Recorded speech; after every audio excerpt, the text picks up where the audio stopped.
அபிஷேகத்தை பார்க்க பார்க்க உங்க உடம்புல இருக்கிற ஒவ்வொரு வியாதியும் நீங்கும். இது சத்தியம்.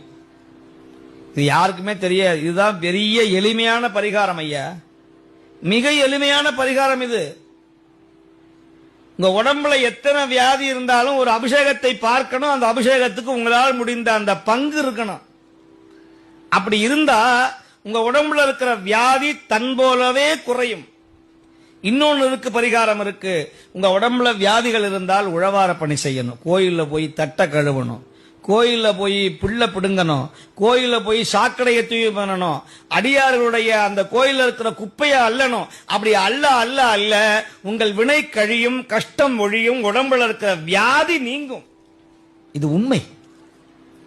அப்ப அதெல்லாம் முடியாதவங்க என்ன செய்யணும்னா, அதெல்லாம் முடியாதவர்கள் சுவாமியினுடைய அபிஷேகத்திற்கு உங்களால் முடிந்த, இப்ப எனக்கு ரொம்ப